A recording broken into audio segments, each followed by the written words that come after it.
Hi, this video is old video na and ngayon lang napag-isipang i-edit. So it's my solo hike going to Mount Lobo. It's three peaks and it's located in Tanay Rizal, part siya ng Maynuba Circuit. So nung nag-hike ako dito, it's early morning like 4 a.m. And etong video na to sa unahan pagpapunta na ng Manila. Going back to Manila na. So, hindi ko na siya lalapatan ng mga music and everything. I want it raw and authentic para marinig niyo yung nature.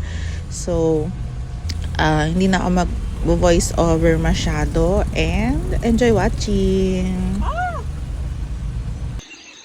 Saan? Ay.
You see the fruits of passion fruit.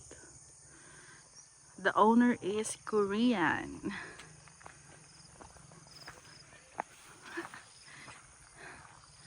And then they export it in Korea.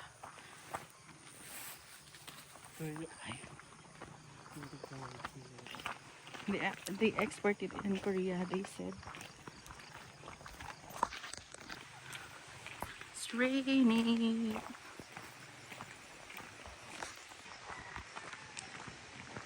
It's raining. Sabi sa'yo, uulan. I told you.